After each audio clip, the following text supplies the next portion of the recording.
welcome back to the Ask Dr. Renee Show. If you've never watched the show before, then you're in for a treat. But the show is here to motivate and inspire you to live the life you deserve. Because let's face it, this is not a dress rehearsal. We've only got one life, so we might as well live it up. So I've had lots of wonderful guests in the past. Last week we have Alicia Butterfield Jones. We've had Dee Nice. We've had Teddy Riley. We've had some amazing bloggers. We've had people in all genres of everything, mostly entrepreneurs, because I don't know, those people seem to be the happiest. But today we have one of my old friends, Cee Cee Michaela, who I'm telling you, this woman has, when she motivates and inspires, and she has manifested the life that she wanted to live, which is something that I so believe in. So you guys are in for a real treat to hear her story. So Cee Cee, thank you so much for joining us today. Girl, it's so good to be here. It's been too long. I know. So you guys know we have super chat features available. If you would like to super chat, if you have a question, please super chat, super stickers. Please share away. Let me make sure I post, comment, like, share. If you're on Facebook, only for a few more days, you can start watch parties. They're actually about to get rid of it. I think it's on the 19th. So make sure you comment, like, share, start a watch party. If you're not already following her, make sure you follow her. She's Cee Cee Michaela on Instagram. So make sure you follow her and check out her website. I'll throw that up here too in a minute. But everyone, please, I'm telling you, you might want to take notes because she is the epitome of someone who has really manifested exactly the life she wants to live. So, Cee Cee, I always start every show with the same thing. What did you want to do when you were growing up? Wow. Definitely be on Broadway. It was just so perfect for me. But you're from Hickory, North Carolina. So what did a girl from Hickory, North Carolina know about Broadway? Exactly. What did you know about? Yeah. And actually, last week's guest was from Wilson, North Carolina. So I don't know, we got a thing going or what? I don't. North Carolina, girl, honey, we gonna bust out. You already know. Right. Don't sleep. But yeah, I naturally, had just a lot of energy. I love to make people laugh. And my mother was a local stage actress. She was an English and drama teacher and raised 4 girls all by herself. But what I so admire about my mom is not only was she working 3 jobs, raising 4 amazing girls, but Dr. Renee, she took time out to do the local theater. I'm talking about some of the best plays, like what Ethel Waters was doing on Broadway. She was doing locally, nice roles. And I was only 4, 5, 6 years old. And she would carry me to the studio and to the rehearsal with her. And when I saw my mom up there at the small local theater, any theater that you go into, as you know, Dr. Renee, is huge. Just it's just the atmosphere. I think everybody knows that night at the theater, whether you're on stage or going there to be entertained, it's such a special moment. And, as a little girl, feeling the velvet seats, looking at the stage and then working out the lighting, and the lighting is landing on my mother, who usually I just see in the house working, cooking, then to see her doing something totally different where she turns into characters. And then they have a nerve to, bring out her costumes, and she really turns in. Sometimes they turn her hair even more gray. And I was just, I'm done. I was like, this is my mommy. And oh, now here come the lights. Oh, not the lights, mama. Look how you looking. And literally the bug, Dr. Renee, the bug just bit me. And I said, Mom, I want to do this. She's like, you want to do what? She said, honey, this is what I do for fun, honey. I'm like, but Mama, I want to do it forever, for real. And she said, okay, well, you do, you do what you do best and what makes you happy, and if that's what makes you happy. And she said, I get it, because she loved drama as well. She was a drama and English teacher. When you're a mom, 3 jobs and 4 girls, and you're still doing some theater roles, that's when you know that that's kind of your sidekick. It's like your little thing that you like to do. And so through my mother is, I guess, where I learned the beauty of the performing arts, and also the blessing of doing something just for you that you truly, truly enjoy. So it always stuck with me, and it worked out. It worked out. So had you ever gone to a Broadway play, or you just went to your mother's plays? I saw that at first. And then the bug kind of bit me, and I became very dramatic, copying after my mom, I guess, just naturally. Mama, give me the playbook. Let me memorize. And I started reading at 3 years old, and I started memorizing plays at 6 years old. And I'm talking like Romeo and Juliet, Raisin in the Sun at 6. And I'm like, who does that? I didn't know. You're not really, that's, I'm supposed to be outside playing in the dirt. Okay. I mean, really. And so I guess I kind of was self-taught in the beginning. And then I got a call at 9 years old. And it was a movie producer who was looking for a little girl to play in a film that was being filmed actually in South Carolina. And I got the part. And once I did that movie, which was in the middle of the woods, and I had never, of course, it's my first movie, 9 years old, which was very challenging because it was outside and in the woods. I had to swim in the water and animals. It was deep, girl. And I was like, oh my gosh. And you would have thought it'd be like, okay, honey, this is not for me. Let me go be like a teacher, a scientist, or something, Right. I was like, Mom, there's stage and then there's movies. And so you can do it like all out in the woods. And she was like, oh, I see where this is going. Oh no, she's being even more exposed. And so she said, let's reel it in a bit. Let's get you trained. Let's get you trained, baby, and that's where all the training came in. So she saved money, took on probably a fourth job. Amazing. And she put me in about 11 different disciplines. Who does that? And I liked all of them. And so, and I still was like an A and B student. But I did my lessons very, very quickly. And so that I could get to piano lessons on a certain day. Dance was pretty much 5 days a week. Everybody kind of knows that dancer life where you're you're doing the tap, the modern, the point, the ballet, all of that. And acting. I took improv for many years until I got a little older and began to get scholarships to do method acting. That's more like in New York, things of that nature. I was able to get scholarships as young as maybe 16. I started taking classes at Ailey in New York. Amazing. And doing some, method acting classes and workshops and scholarships with that. My mom took me to my first Broadway show, I want to say when I was around 13. We got on a Greyhound bus. I'll never forget. I believe it was the Tap Dance Kid. I had never seen an all Black family cast tap dance like you never believe, singing. And it was a family, and I just said, oh, Mama, this is like our family, but like put onto a stage with tap dance shoes and sequin costumes. I gotta have it. I gotta have it. Then the next year, I think she took me to see an August Wilson serious play starring Angela Bassett. Okay.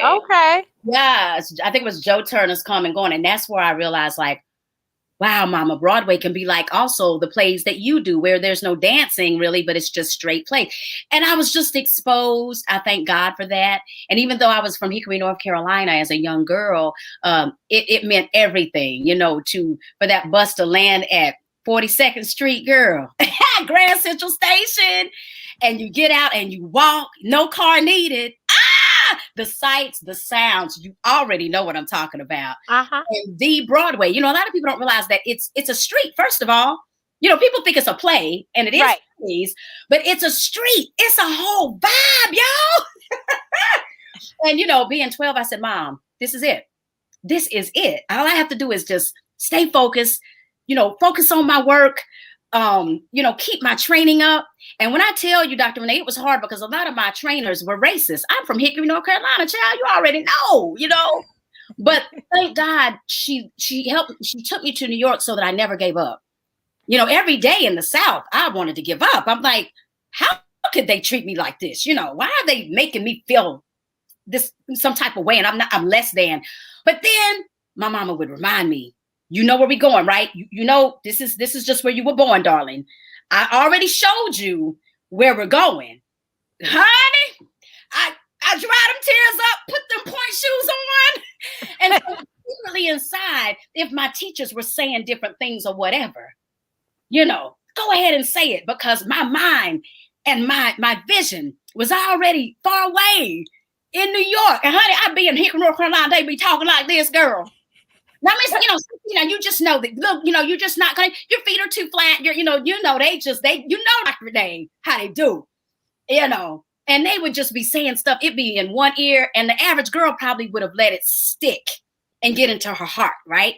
Honey, it would go in one ear up into my New York mind. Okay, I had a New York state of mind, honey.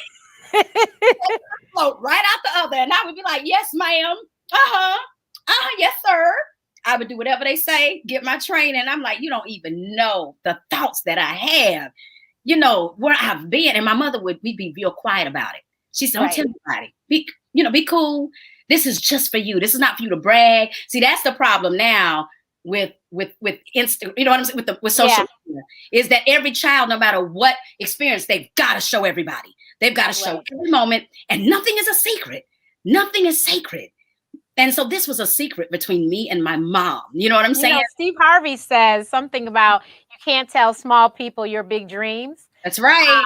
And that's probably totally paraphrased horribly, but you can't really do that. You have, because they will squash them. And some people, like you said, some little girl that would have squashed her down, and she'd have quit dancing completely or quit the class altogether. Let alone the dream. She'd have just quit the class and started, just figured out something else. Yes. And I say this right now because when I do interviews, and thank you so much. I'm so honored for this time because I don't take it lightly. It's so wonderful to just express, right, and tell my stories. Like somebody wants to hear my story, But I'm always thinking of maybe a mother that's watching and her thinking, wow, after watching this interview, I want to take my daughter, my son, and do more outside this realm so that they can see more, something different, so they don't think they're the best thing in the little pond.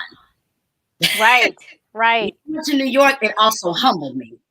I brought my butt back down to the South. I said, I got to work harder. I've got to rehearse more because I might be pretty good for this small town, but I got to make it to Broadway. I got to stay after an extra hour.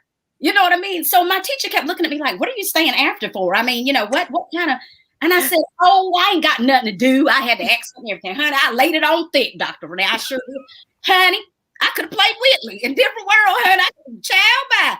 Honey, I sure did. I said, oh, I acted so southern. It was so much. It was so funny. That's why I got all the acting skills. I was like, I ain't got nothing to do at home. Nothing was nothing. I ain't know nothing. Ain't been nowhere. I ain't even got nothing to do. I'm just going to stay extra hour. Ain't nothing going on in my house. And Dr. Renee, all that time, baby, I was strengthening my muscles, getting that lean muscle, making sure that I could get up on point. You know what I mean? Because I said, when I get to New York, all the best of the best are going to be there from all over. And they're only going to choose possibly one. And that's exactly what happened to me at 21 years old, right out of college. I had no idea that would happen on my first audition.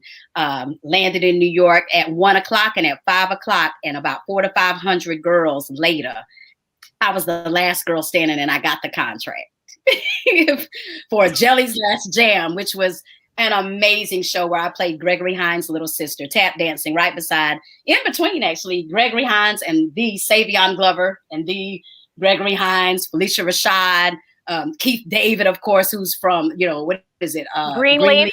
Yep. Yeah. I mean, a cast, Ben Vereen from Roots, and so many other, wonderful, performances. And I was picked, almost the baby of the cast, the youngest in the cast.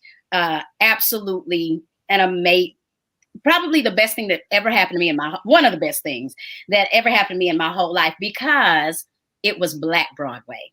Yes. It was Black history. It was a beautiful show that told the story of this wonderful piano man, Jelly Roll Morton, out of New Orleans. And to watch Gregory Hines play that and to be a part of Black history, being told through a musical, it doesn't get any better, and it doesn't happen often, Dr. Renee. A lot of people. I was going to say, so at least, I mean, yes, granted, not everybody they first audition gets a contract, but at the same time, it's something you literally worked your whole life for. Like, this is what you were working on, and this is what you manifested to happen. Yes. What did you study in college? Wow. I went on a full scholastic and performance scholarship to the North Carolina School of the Arts, which is where Jada Pinkett, when I got there, I'm like, hey, Jada. She was so cool. It's just so much fun. And that was believe it or not, I was the first almost triple major, which is unheard of. They were like, this ain't even going to work because we don't know. They were fighting different departments. Definitely the dance department and the voice department. I had an opera scholarship, dance scholarship, and I missed my acting. I was like, I can't live without acting. So I transferred to the Boston Conservatory of Music, where I was able to get my BFA, Bachelor of Fine Arts degree in musical theater. So it was the perfect major for me. Yeah. And people don't get to do that either, Dr. Renee. No, you're right.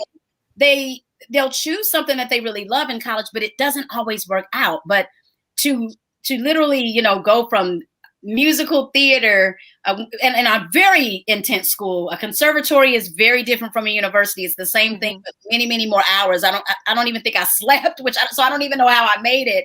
And I was only seven Black students in an all white conservatory, only 7. So, and there were many departments. So it was like one in this department, one in violin, one opera, one in the musical theater. And at lunch, we were like, where y'all at? Where is everybody? We definitely, stuck close, and it was a blessing. It was a blessing to be in Boston, from Hickory. It definitely got me used to northern weather, atmosphere. And so I was East Coast. The East Coast, loving it. And then only 5 hours away from New York. And so that's how I was able to hop on that bus. But like I never thought, I was just getting my feet wet. I snuck away from school on a Friday. Shh, do not try this. And, had turned in my work early on Thursday and was like, I'm just going to go for a day right quick, and just see if there's any auditions happening on Friday. I didn't even know. I just wanted to get to New York and just see, can I handle the subway? Can I just handle just being there and not getting, hit, robbed, tripped out? You know what I mean? And I, was able to buy a bagel and a juice. I only had $10 in my pocket. Who does this? Do not try this, y'all. I had like $7 left. And I bought a backstage paper. I had learned that in the backstage is where all the auditions are. And that was maybe $1.25 at the time. And wow, I saw a few auditions, but the one that really caught my eye was the one that said Jelly's Last Jam. It said African American. It said to play Creole. Well, I had taken French. French in college, like je parle français pour 4 ans and all of that. So I was like, wait, this might work. I got the curly hair, and Creole is kind of that vibe of, sometimes a lighter skin, sometimes a look, sometimes a kind of this curly hair, or whatever. And I'm like, this might work. It said acting, singing, tap. I said tap dance. Okay, I got to get to this one. And it was hard because I was like, should I go to this one? Am I going to make it out of in time enough to finish this? And I could still maybe hit the Cats audition. It'd be nice to be a cat. It'd be better if I could play a human. And they kept me all day. And I said, man, this is jacked up, because if I don't get this gig, I had about 2 or 3 I could have hit.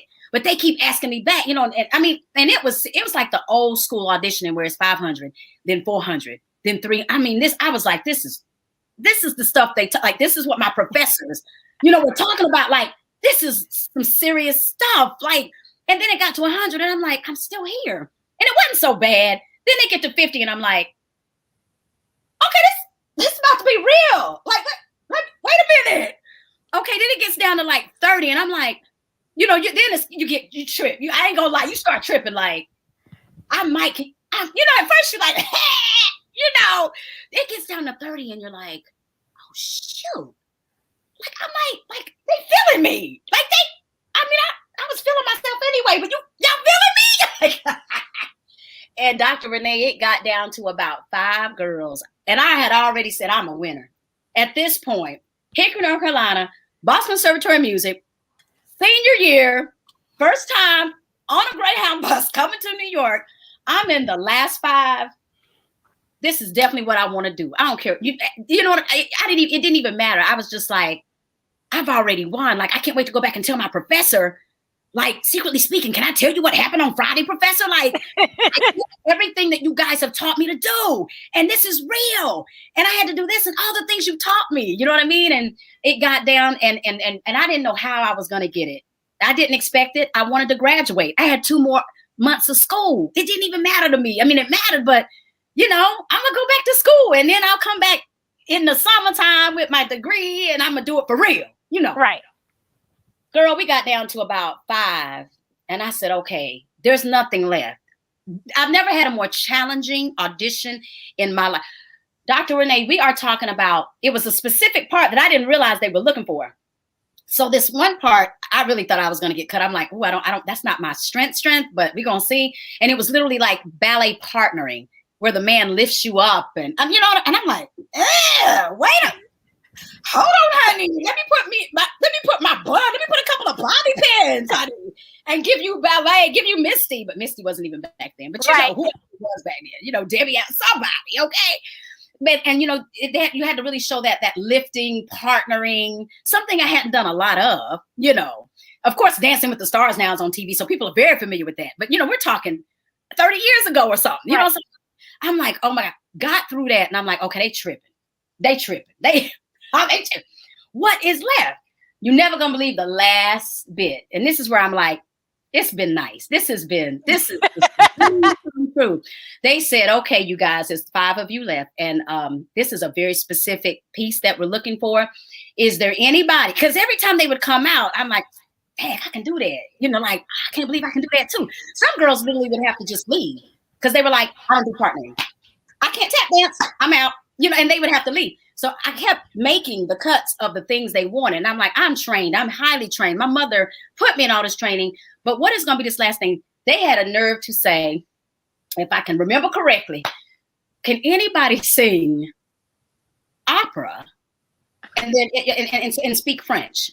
Girl, bye! People were like, because I think what it is, we were all good and they just didn't really know who to choose. You know how that goes. So it's like, let's just make it hard. Let's just get the one that's just straight up, as they would say, and I would never call myself this, just straight up, downright diva.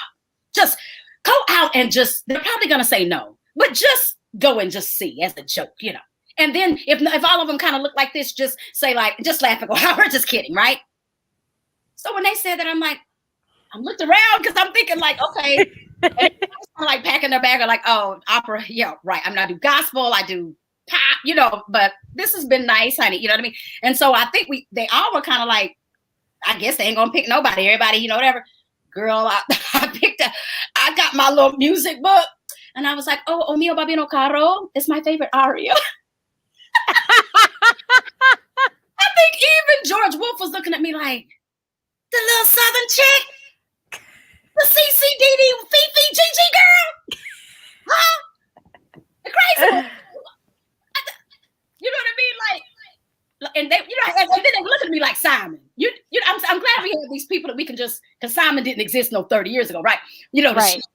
But girl, they looking at me like Simon, like, okay, no, don't play, honey. You've done so well. Please don't. I mean, you don't.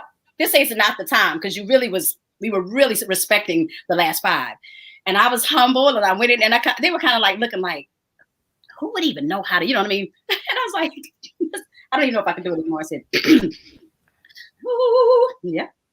Ooh, ooh, ooh, ooh, mio babino caro, mi piace. And I mean, of course, 30 years ago, it was absolutely gorgeous. That was beautiful. It's Italian, and then I was like, je parle français por 4 ans, and I began to speak in French, and they were like, Jesus. They just, and you don't look it. When you look right.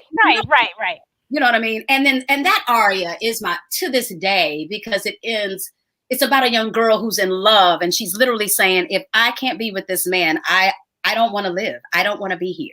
And everybody loves a song, that's dramatic like that. Right. And it really gives you some beautiful tones, at the end, that just leave you just like, whoa. Because those songs where you're waiting for the end, like, she gonna do the whole, what I'm saying? Babio Pita,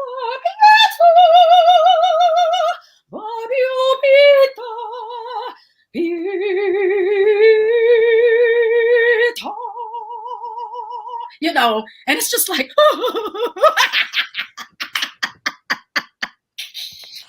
So did they tell you that day you got the part, or you had to go home and let me tell you who it was. It was the casting director, Julie Hughes, who cast the Cosby Show at the time. So it was an honorable even casting director. These are things that actresses don't think of, but I always give honor to the casting directors. They are amazing at what they do.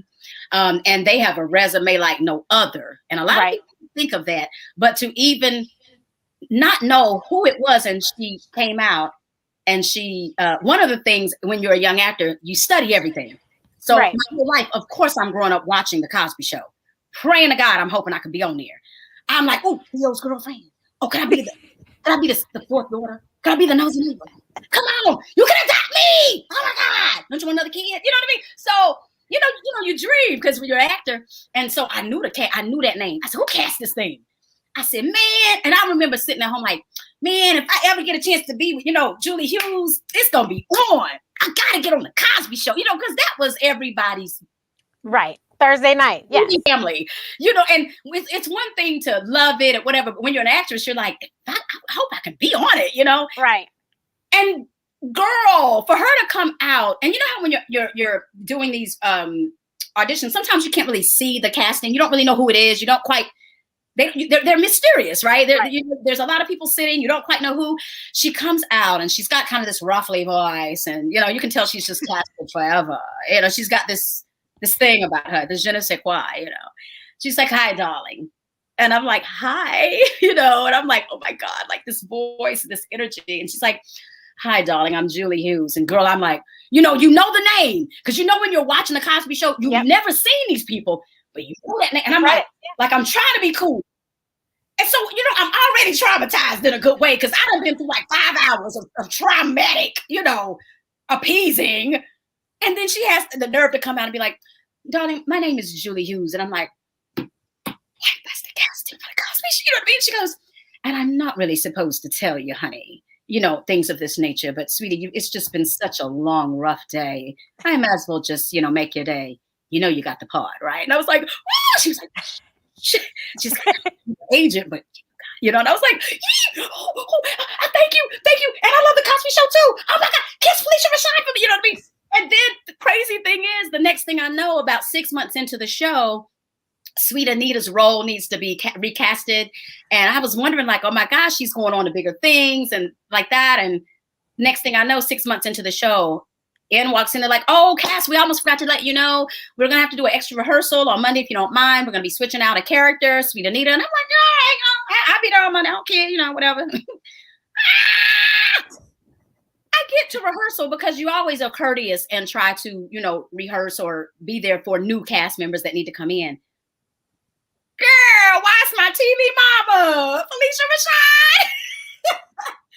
And I said, this is too much. First, Gregory Hines and Ben Vereen and, Keith David. And I said, and now Felicia Rashad is joining the cast right in the middle of, of the season. Right.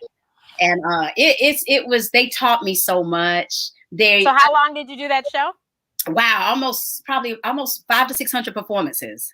Oh, wow. It's a lot. It was a long time for a Broadway, historical 1992. It had a beautiful run. Now, I went back to Broadway for a show called Smokey Joe's Cafe. I recall. I know that much. That one was the longest lasting musical review show. So that was about a 5-year run for that one. Okay. I did that one for about a year because at that point I was already in Hollywood doing TV, but my heart missed Broadway so much.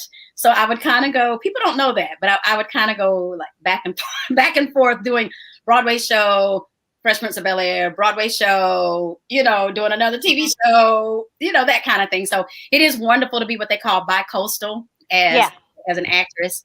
And so that was a blessing. Hollywood was a whole nother animal of a different, of a different swag. But they both are amazing. I'm so grateful for both mediums.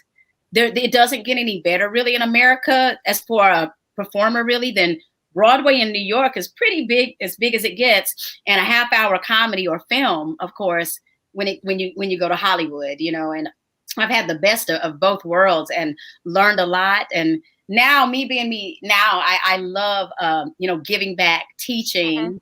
Yeah. And I'm a nutrition coach. Right. Go figure. So we can't skip over. So how did you end up in Hollywood? The Hollywood part. Wow. They brought me out to do Smokey Joe's Cafe to do the like the rehearsals and to get ready. Okay. They always do that. They never bring a show on Broadway. They're always gonna workshop it. Yeah. So they're workshopping it in right there off of Sunset Boulevard at Mark Taper Forum. And I did that whole run, and I got an agent as a joke. I didn't take it too seriously. I was like, I'm out in LA. If something kind of pops up that's quick or something, I might do it. But I'm a theater girl. I'm East Coast. What? New York. Right. You know? And they called me and said, we have an audition for you. And I'm like, oh, girl, you know, whatever. I mean, maybe not. I mean, I was so not, you know. Right. You're like, no. You don't understand. This is a big one. I'm like, ain't nothing big. What y'all talking about? I'm about to go right back to Broadway. I'm here for rehearsal. What are you talking about? What is big for you? What you know, big is Broadway. Like, any bigger than that? What's going on? And they says, well, what if we told you it is you know, girl, when they said Fresh Prince of Bel-Air, I said, that's my other favorite television show with Will Smith. Oh my God. Okay, what I gotta do? You know, they said, well, put on a red dress, and it's this character, and it fits you. They want the curly hair. They want a nice body, very curvy, you know, and just, you know, funny at the same time, but very, you know, sexy, whatever. Uh-huh. And when again, honey, I never seen so many pretty girls with some daggone red dresses on, a piece of Band-Aid on. I said, this ain't no dress. She got on a red Band-Aid. I can't. That's how they rocking it here. I said, oh, girl, where's your dress? Is that a piece of strip of cloth? What is that? But I had a cute little red dress on. Actually, it was the same one because they liked it so much. They were like, ooh, the one that you won the audition. I said, well, they must give you that. You know. But I didn't think I'd get that either, because literally it was probably 50 doggone gorgeous black, just beautiful girls in these red dresses. I mean, you would just get dizzy, you know, because we just all looked the same. I said, now, how am I going to get this? Now, Brad, I can stand out. I tap. I sing out. Right. What is this mess?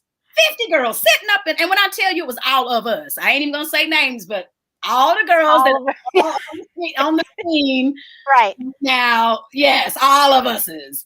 I'm like, she cute. Oh, she cute. So, look at Niecy Nash. Oh, look, all of us. It was all of them, all of us. And I got that. I got first half-hour comedy audition, booked it. And back then, Dr. Malay, if you booked the Fresh Prince show, you were considered like a real actor. Fresh Prince did not play that. The Lisa Miller, I believe, is the casting. She just didn't play. You almost had to be a method actor. It was just something about. These are the little stories that people don't know about Hollywood. Right, like, exactly. Okay, I didn't know. But yeah, if you ever watch an episode of Fresh Prince, you guys, and I'm not trying to toot a horn, it was just what they believed in. You had to act your butt off. Even though it was Will Smith, he was joking and everything. I think that might have been the reason they really wanted strong strength around him while he does his little shtick and he just being the Fresh Prince. They really, and the storylines, you would cry sometimes, or it was serious. So, you know, you had to, I mean, Ben Vereen played his I think was it his long lost dad at one point. No, and I mean, James Avery.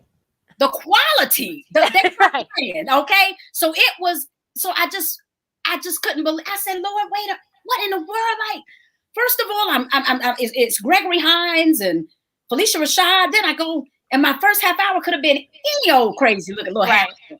But it was such a stellar show with such a fun character like Will Smith. And it was Will Smith who said, can I pull you to the side? And I'm like, okay, wait a minute. Not unheard of all this little side. Oh, Lord.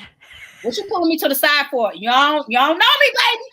Don't let the little fat cheeks fool you, baby. You know what I'm saying? Like, because, you know, you get scared, like, oh, he's the star, and there's nothing to discuss. So why are you pulling me to the side? You know what I mean? And I was ready though, and I'm like, oh, please, he's my favorite person in the whole world. Please don't let this be what I'm you know what I think it's gonna be. So he said, "Come here a minute. I want to say something in your ear." And I'm like, I just want to ask. Please don't ask. You know what I mean? Like, I know this ain't about to come true with all of this stuff they talk about. And then this is my first half hour. I'm trying to do my job. Just a squirrel trying to get a nut, you know.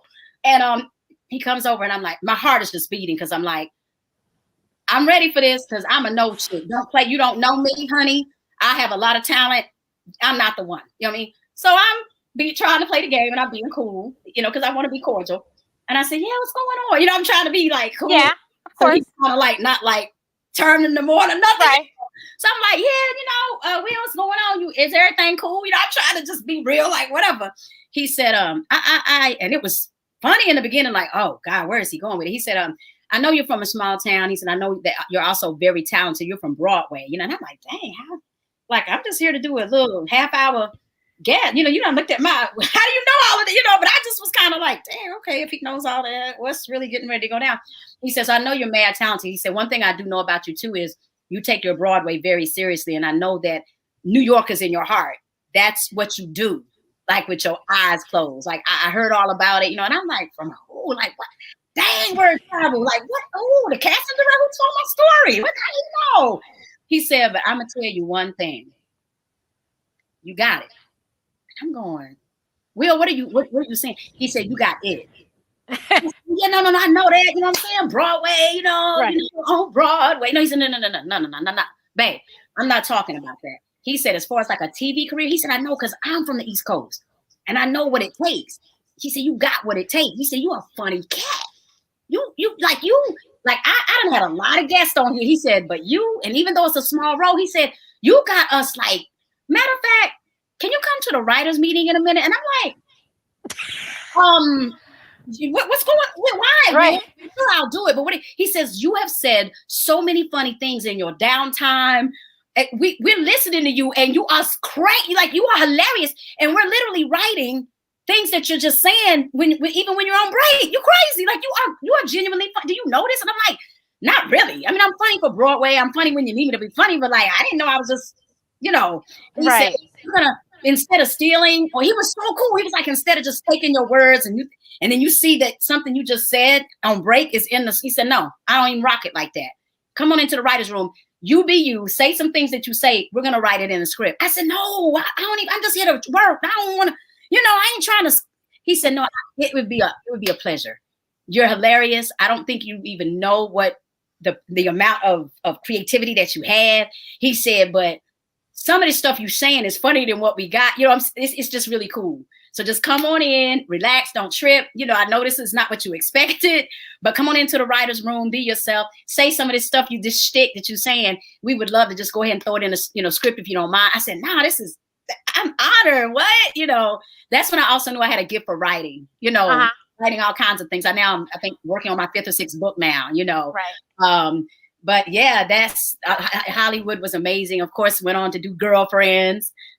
I wasn't expecting to be on there 2 years. I was supposed to be on there 1 episode. Right. And they kept calling me back. And so, you know, that evolved and I wasn't expecting that either, but that was an absolutely fun role. And it's just been a beautiful, beautiful career with a lot of great Black cast, wonderful white cast too. I've had the honor to, because like, oh my God, I can play a white girl like really, really well. Like I was on Sabrina, the Teenage Witch. So like, I really do that well too. So like, it really doesn't matter. Like people don't even know I have that much versatility, you know? So it was so much fun. And it was when TV was real TV, Dr. Renee. Yes. The old school, half hour, live audience. Like you had to be dope, you know? It wasn't reality, whatever reality means. Yeah. Not that that's bad. But I thank God that, you know, with my training, I was able to put the training to work because I can't imagine putting my training to much work when it's just reality is just reality. Reality is reality, yeah. Nice, you know, there's a place for that. But yeah, it's been wonderful. It's exciting to have it back on Netflix. I know that. So I was talking to my mentee yesterday, and she is 21. Okay. And she said she loves Girlfriends, and she had saw the flyer you were going to be on. She actually is the wonderful person that makes all the small snippets of my videos for me after I do my show. So cool. And she's from North Carolina. I wasn't even thinking, and I can't think of what city, but Damaris Bannister. Yes, she's from North Whoa. Carolina. She goes to ECU.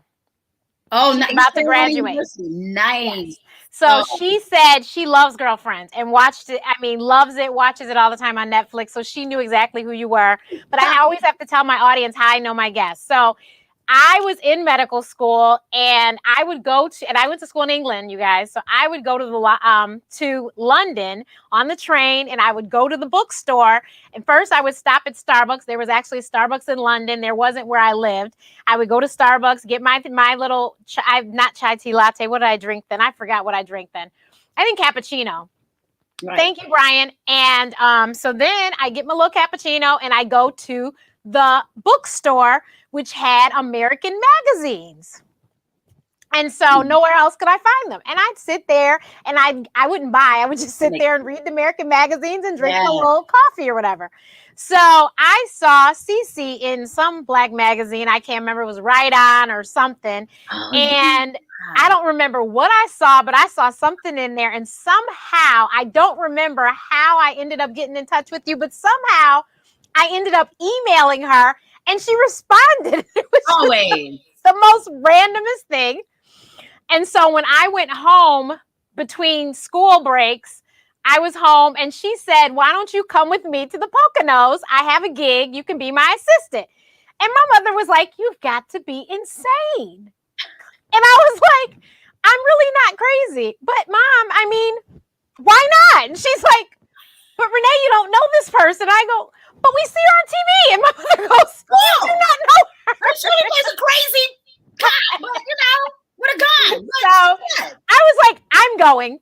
I am paid for my ticket." I was a broke med student, you guys. I was like, "I'm going." And I went to the Poconos. My mother goes, "Well, I hope she's there when you get there, because this just sounds crazy." But and I mean, you could, but if you, I know.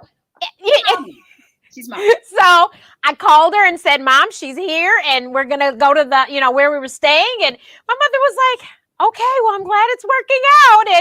And so we had a great weekend that weekend. Yeah. Oh my gosh. And that was like I said, that was the first time we met, and that was our weekend. We hung out, and then from then we would text. We would, once texting became popular, we would text, we would call, we would email.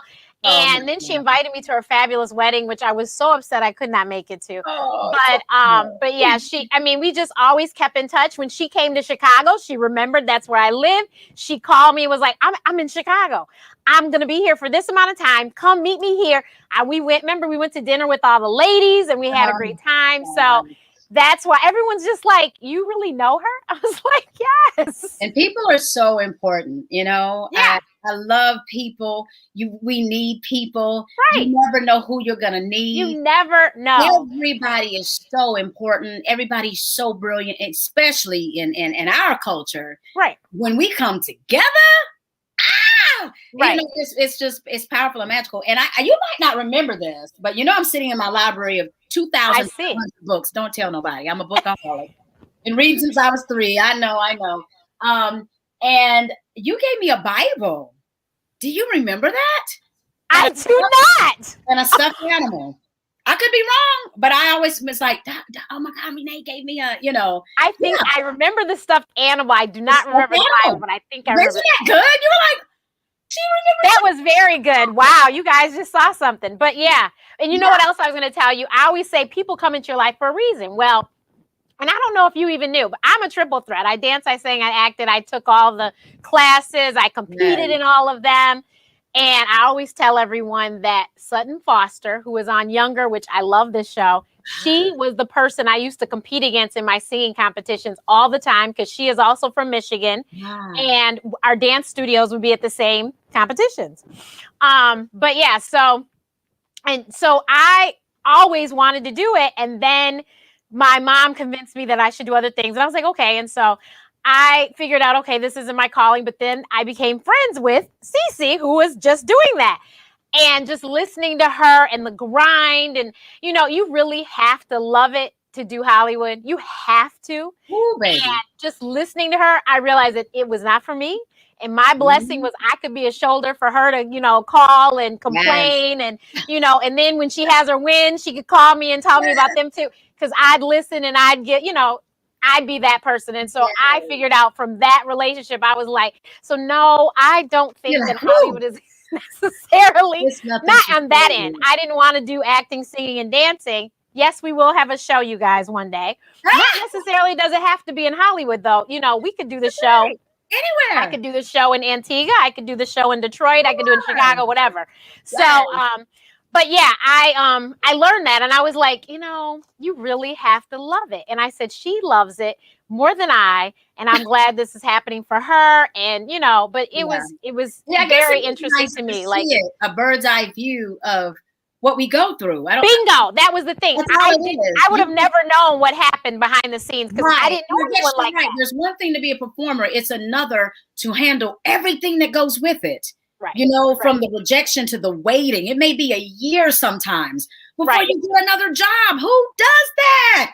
And that's the thing. That's what I was like, oh my God. Like, she's like, Renee, you know, they're ending Girlfriends. And I'm like, they're doing what? And, you know, she's like, what am I going to do? And I'm like, I don't know. Like, girl, ask me how that's you. That's what I was like, this is crazy. But you know what else happened when I was in med school? I'm going to be doing this. And it's really amazing. And I've just really been blessed to be able to maneuver and just be so talented to where it's like, I love weather. I love the East Coast. I think what kept me so balanced, number one, God. I'm not even going to lie. Amen. Jesus Christ.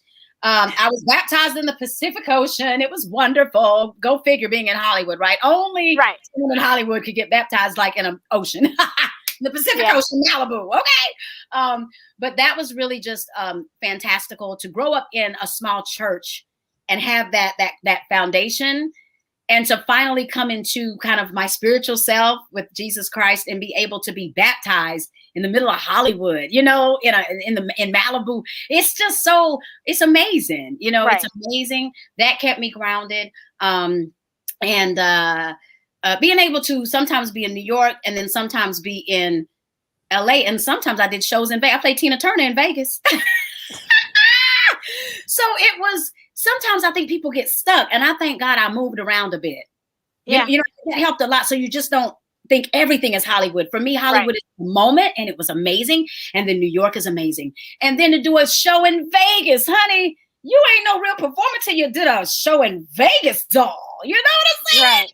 So, and then to play Tina Turner. Yeah.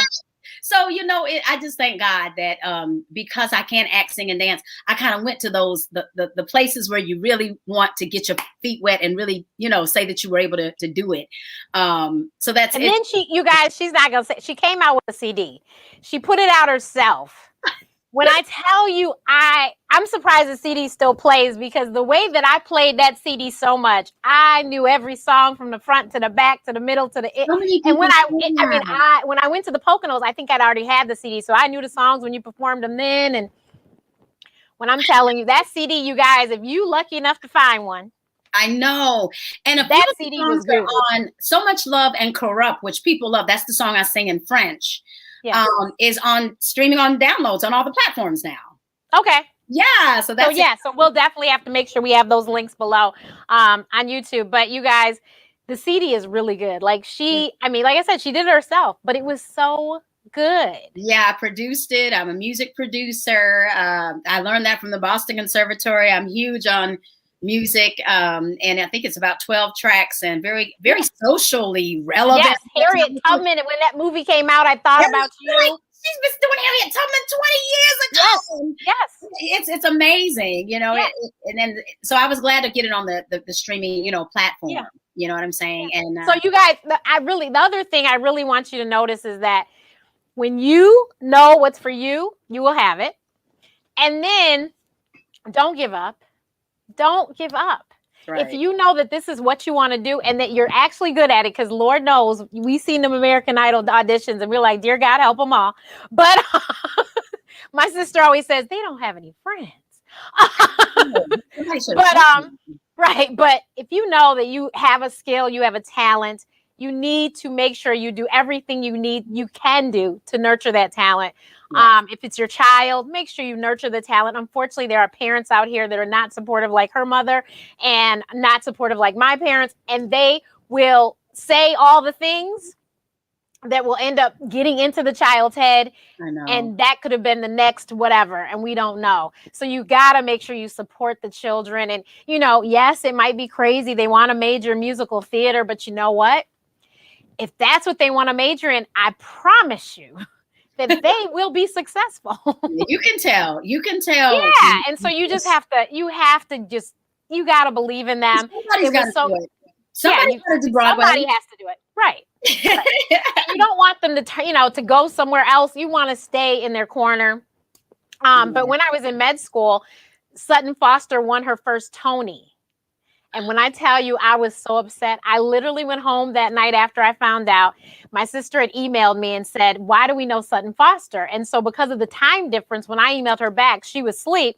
And I told her why we knew her. So then when I got the email, she was like, well, she won a Tony last night. And I went back to my room and I had to apologize to my flatmates. But when I tell you I sang that night, my song was And I'm Telling You from Dreamgirls. And when I tell you guys, I sang that song like it was the last time I was ever going to sing again. And I bawled and was so upset because I was like, I'm in med school and this girl done just won a Tony. And Whoopi Goldberg was the producer of the darn play. Like, I just was like, where's my life? Right. And then you guys, when I auditioned for Dreamgirls, I called Cee Cee and she gave me pointers. You helped me pick the song even that I used for the audition. Oh, and I was just like, because I go, well, who could help me? My voice teacher was my cousin. I called her and I called Cee Cee because my mother even said, she goes, well, call your friend from Broadway and TV. He knows what to do for an audition. Oh, that's right. And so I did. Cee Cee answered and was like, this is what you need to do. Figure this out. Wear this. Do that. And I did it. And no, I didn't get it. Obviously, Jennifer Hudson was played the part. But you know what? I had a great time and it's part of my story. So it's a great thing. Oh. But Cee Cee, when I told you she manifests things, Cee Cee and I used to talk about being single all the time. This girl done manifested a whole husband and a family. And 10 years now. I've been married 10 years this year. I saw that.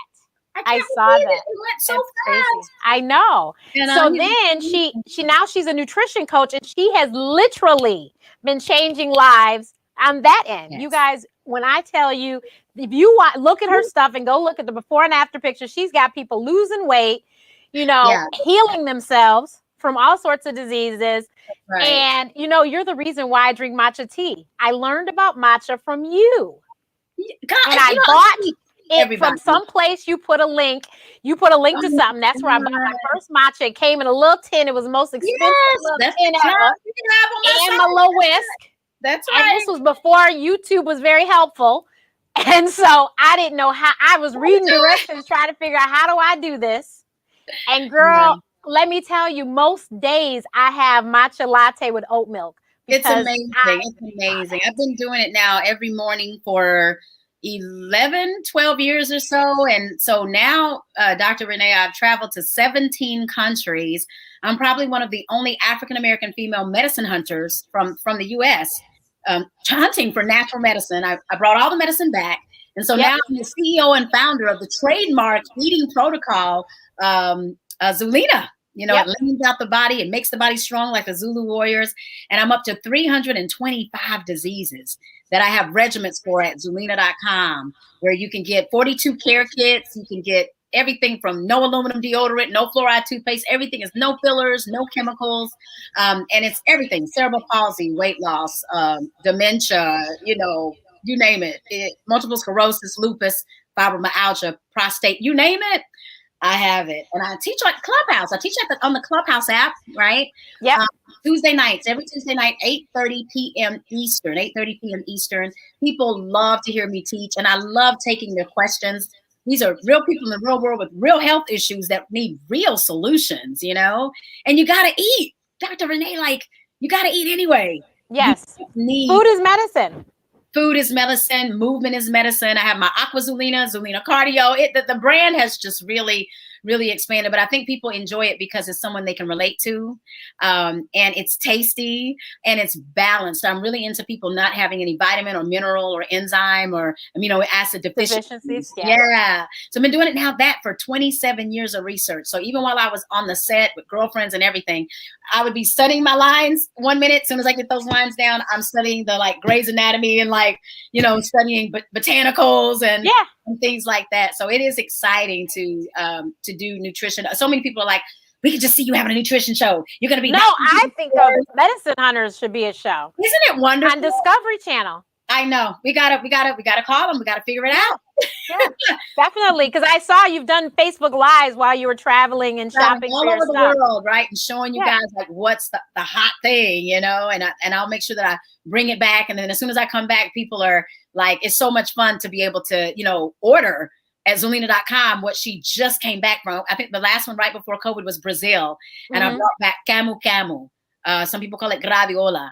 And when you have this one little capsule, Dr. Renee, it's about the equivalent of 60 glasses of orange juice, the level of vitamin C.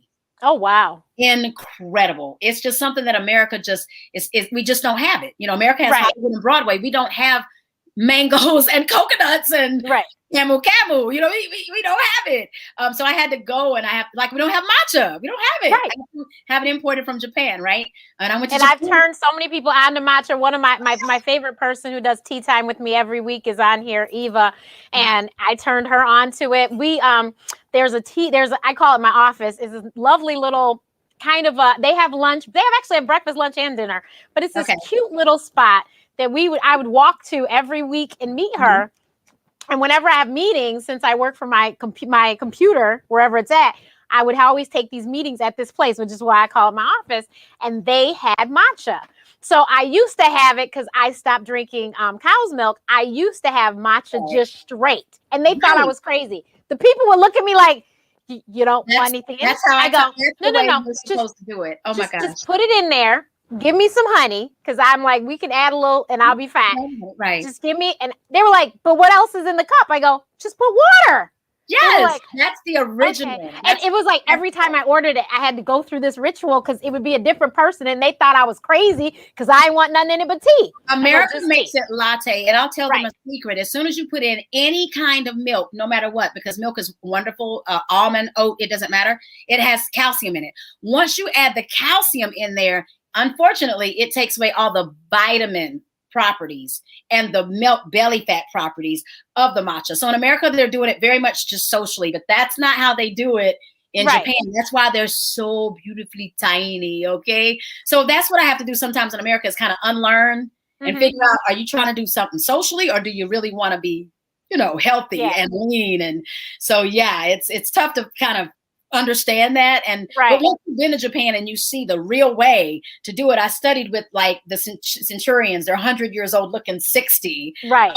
They tested me, Dr. Renee, on my whisk skills, and I've done all of that and studied in all these different, you know, countries. And now I'm back, and it's just wonderful to know the real truth from the actual people of culture, not the way America, because you know how we do, we'll fry, dye, lay it to the side. Oh no, just like when I went to Italy and the cappuccino didn't come in a big mug, it was like this little thing. Like, and that's why these countries can stay healthy a lot of times. And it's like, when they get to America, they're like, what happened? What are you? I know. Everything's supersized. But I loved, like I said, I would drink it just straight and it was fine.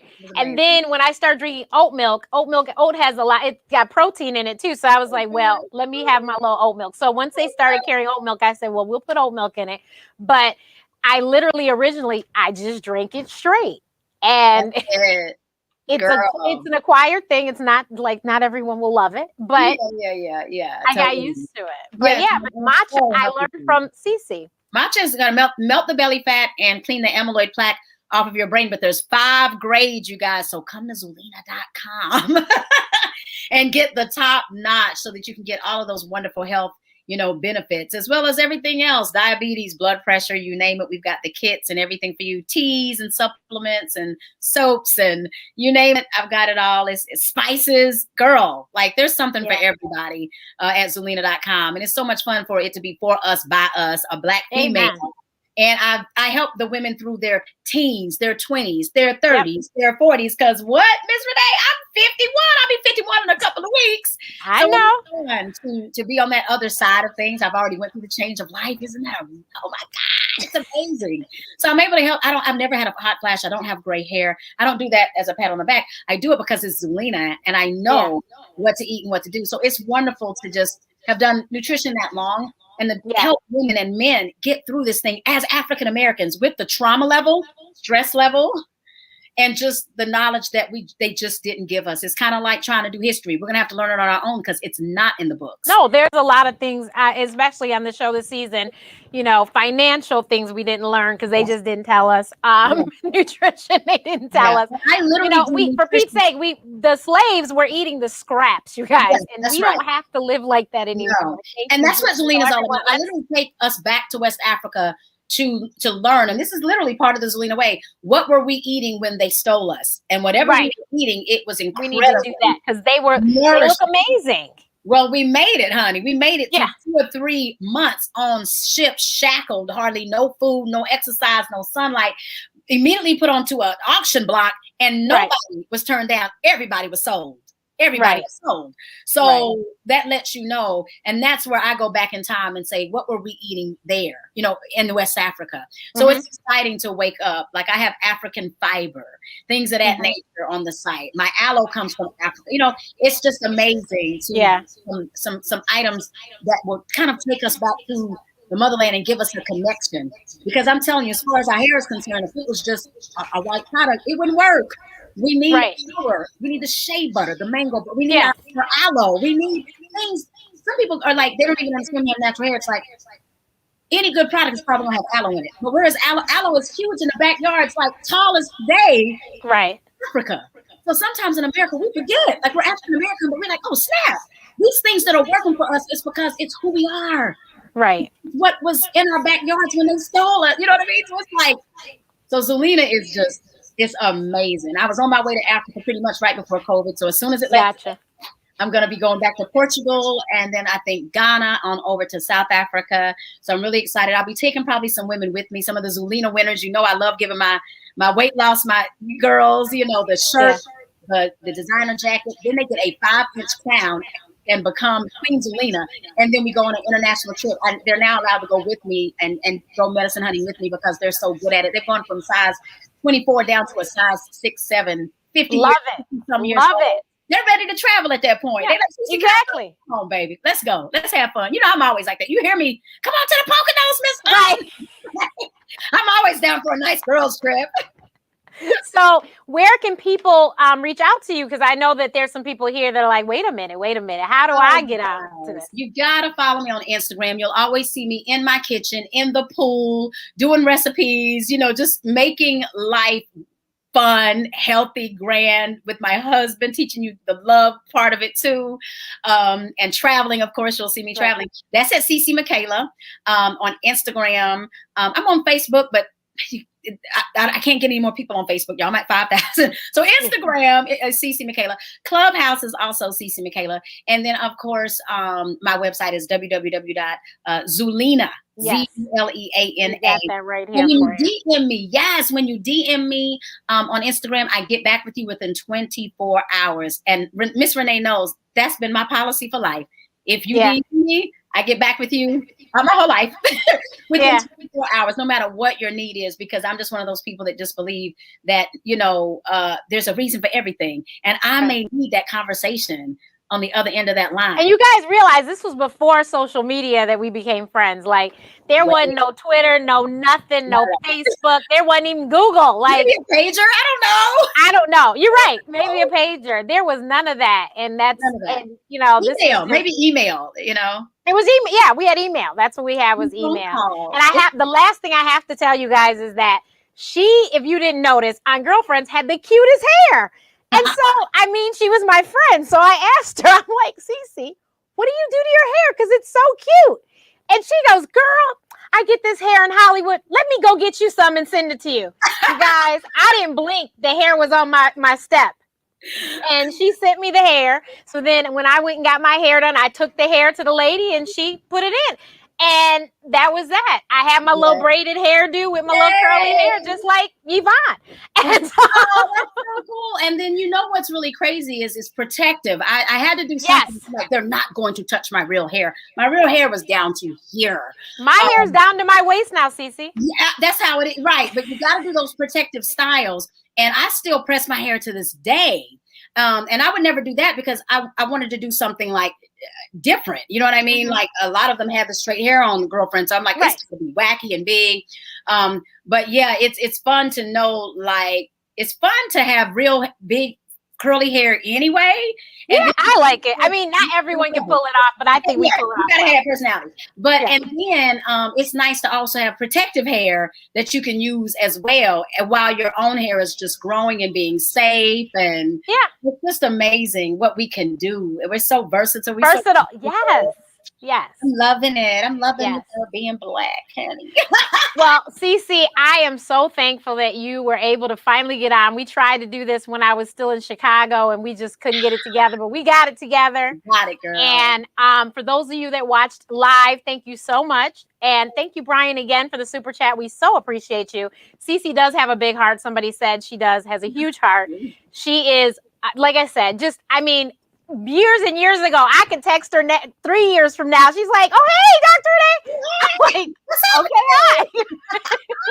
So she's the best. And you guys, please definitely check out Zuleana.com. I'm telling you, check out that matcha tea. But and get the book, Zuleana, A New Way of Life. Must say, if people say, where do I start? The book is incredible. The grocery list is in there, the meal plan is in there, and then about 30 major diseases, including fibroids and different deficiencies that we as African Americans really want answers to, and what we go through, and why are we getting fibroids? What are we eating that's off here? I help vegans and vegetarians. They all have a lot of deficiencies or don't understand. Right. I'm vegan, but why am I still sick? I'm vegan, but why do I still have a fibroid or migraines? I'm the girl to kind of help with that. So yeah, get the book, Zuleana, A New Way of Life. Sign each copy, especially when you go to Zuleana.com to get it. And once you read the book, and it's such an easy read. It's so beautiful. You're gonna love it. From there, you'll be able to it's kind of a guide to how you shop on the website. And the website it blows people away, Renee. They can put in chin hair, like for a woman. Girl, you can get rid of chin hair. You know how many times I've been plucking this out for 20 years? Or irregular period. They're like, I thought you're supposed to have cramps. I'm like, no, you're not supposed to have menstrual cramps. They don't know these things. You know what I mean? So they're just like, I'm like, your ears aren't even supposed to ring. And they're like, oh my God, I could put in and I think that's what they love. It could be missing edges, eczema, the things that we are going through sometimes as people. You're never going to find on an average, website, missing edges. They're like, what is that? What is that? Yeah. I put it in the way we talk, but I also do the medical language as well. I might say swelling ankles, swollen ankles, because that's all my grandmama may understand when she's on there. But I also have edema. You know what I mean? So that way you don't feel intimidated. It's just whatever you're going through. Don't worry how you say it. However you type it and say it, it could be bleeding gums. It could be just stuff that's like, I wouldn't have even thought she would have had bleeding gums. Missing limb care. I have a missing limb care kit. So the disability community loves me, which I'm so excited about that. My latest cases was cataplexy, stiff person syndrome, mora. These are very rare diseases where the doctors are sometimes saying, you're the only Black person in America who has this. We don't know what to do with you. We get your affairs in order. We've tried. We don't even have enough people that have this. And the people will call me. They'll say, Coach, I have to eat anyway. I will keep myself strong until they say pretty much my time is up. And these are people that are still living 8 years later. Like it's, you know what I'm saying? So it is a blessing. And God put Adam and Eve in the garden. I mean, we have the garden, but we just have to know. Yes, I have the papaya leaf. Yes, I have the guava leaf, not the fruit, y'all. The leaf. In the Word of God, it says the leaves are for the healing of the nations. But sometimes you're like, but what leaves, Coach? Well, that's why I'm the medicine hunter. So it's in like capsules and powders, and it's an easy, formula that we have, and easy to just take it. It's not like something where you got to boil and stand there all day. Nobody wants that kind of stuff. But we've got the sickle cell anemia, which is the papaya leaf. We have the guava leaf. We just have these very unusual different things from all over the world. And a Black woman went, studied it and got it and made sure that it was okay for us and put it in the right milligrams for us to start out with. Because when I taught you with matcha, you can't do it like the Japanese do it in America. It'll be too strong, like the way that it is. But so you have to learn how to adapt it to what we can handle, because those people that live in other countries, they do stuff hard and strong. That's where they were born. You know what I mean? Right. I have to take all that into account. And I'm really big on hormones and age. There's people, Miss Dr. Renee, that they don't know that there are certain things they're supposed to do in the 30s and in their 40s and in their 50s. I'm talking to people 50 and they're like, I've just now taken a multivitamin and I'm 50. Like that's all I've ever taken. No D3. They don't know. So that's the big thing right now is I'm really on a mission to make sure that all African Americans understand we're not going to get enough sun. It's just how we're built. We're not. No, you're right. You're right. Well, I mean, unless you live in the islands, right. But here in the US of A, it might be real hard. Crazy. And not only that, though, it depends on if you live in the island, but if you're inside all the time, maybe they have a job where you're under this little covering and they're braiding hair, whatever they make, or they're cooking and they're a fabulous chef in the islands, but they're in their fabulous, kitchen or whatever. You're right. Cooking fabulous food for the tourist. And they're tired. It's like, I could go lay on the beach or, but I'm going home. So it really just depends on, you know what I mean? Like the lifestyle. And my hairdressers are just on their feet all day doing hair. They don't get out. The people still coming in, getting their hair. Some of these, even my medical field, they know they're busy. They're inundated. They want to go home. They're tired. And you just don't get out to get that. So I make sure that they understand the various vitamins and minerals that we need. Usually we can definitely eat it, right? Right. Eat it, but food is medicine. Food is medicine. My friend Dr. Rowe, nutritionist, she always is like, food is medicine. Yes, you just gotta make sure it's prepared properly. Yes, exactly. And and I think what takes me to the next level is being a medicine hunter, and being able to get things that are unheard of, like papaya. That helps with sickle cell. Right now, the average Black person is like, you can eat all day, but the cells are sickle. I mean, you know what I mean? So you can say food is medicine, and then it's like, so I go that extra mile where it's like people are saying food is medicine, but I've had these sickles for all my life. All my life. Yeah. Eating great. Everything in America, coach. I eat everything wonderfully. So where are we going to get the papaya leaf, capsules? Where are we going to get the pomegranate capsules? Pomegranate, you know what I'm saying? Where are we going to get? That's where Zuleana.com comes in, because it's just those little, unusual little things that are from other cultures. And this, Dr. Renee, where other cultures don't even have the diseses we have. Right. They don't even have it. Like, they don't even know what certain things are that we talk about. They're like, what? Eczema. Who? What is that? Like, what? You know what I'm saying? And that comes from, of course, from chemicals and hormones and things like that. But there's always a way out. There's always a rabbit in the bush. And I just thank God that probably beyond the average nutritionist or anything like that, with me being the medicine hunter, it's fun to go and see. Literally, you shop by ethnicity, you can shop by age, and you can shop by country on my site. You could say Tibet, Japan, Jamaica, India.